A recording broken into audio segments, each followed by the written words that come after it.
Hello friend, welcome to programming tips, applied programming tips, and today I will talk about transaction isolation level in Microsoft SQL Server.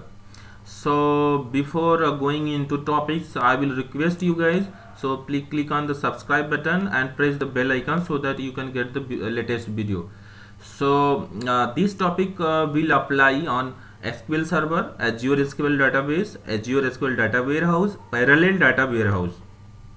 So we know there are mainly five type of isolation level in Microsoft SQL Server.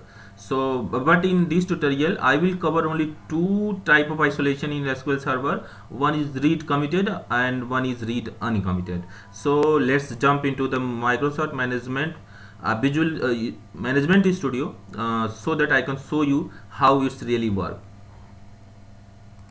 Here we go. So we are in management Microsoft SQL Server Management Studio.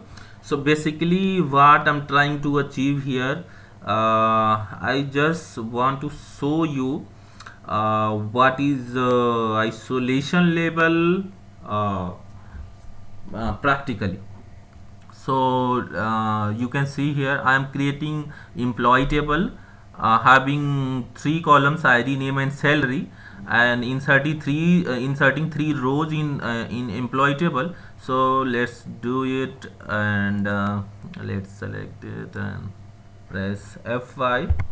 So you can see here this employee table have three rows with some name and a salary and ID. So you can assume these three split window have their own session.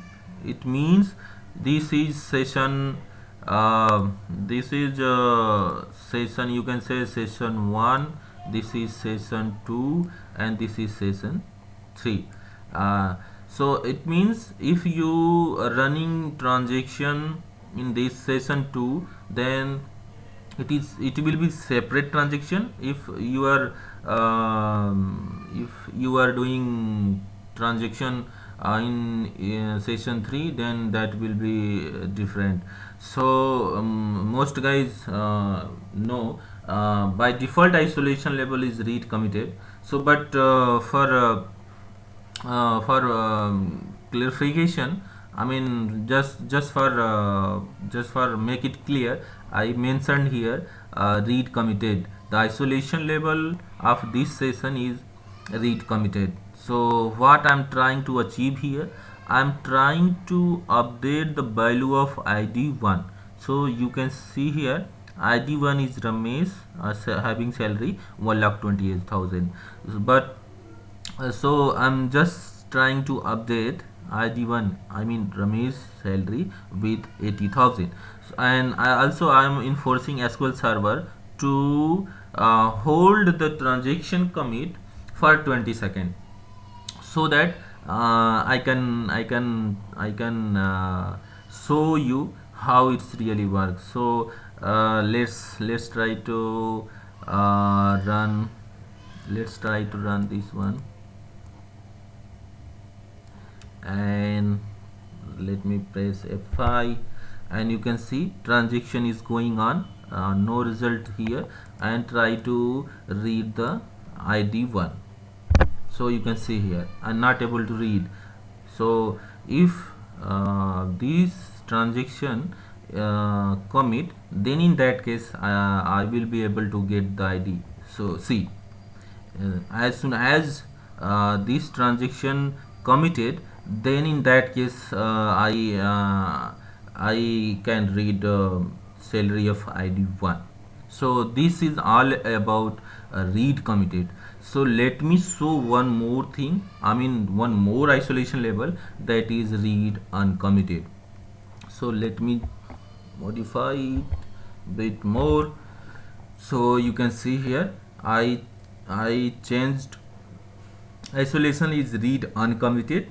Previously it was read committed, but I am not changing here. So I am assuming, not assuming, basically it's a default isolation label read committed. So let me change the salary by 23,000, and let me try to run this statement with isolation label read committed, and here we go. So transition is going on, but if I'm trying to press, if I'm trying to read ID1, I can read it. You can see here still transaction is not committed, but I'm able to access the value of ID1. See, this is the main difference. This is the main difference between read uncommitted and read committed. So let me summarize this tutorial. So basically we covered two isolation label in Microsoft SQL Server. One is read committed, that is default isolation of Microsoft SQL Server, and second one is read uncommitted. So in read committed, you can read data, you cannot read data, sorry, you cannot read data if any transaction is not committed. I mean, if any transaction is still going on and this transaction is not committed, then you cannot read that data in read committed isolation label. But in read uncommitted isolation label, if any transaction is going on and that transaction is still not committed, but you can read that data. So in read uncommitted, there more chances, there are more chances to read dirty data, but in read committed there is no chance to get dirty data. So this is all about two isolation label, read committed and read uncommitted. So thank you so much guys for watching.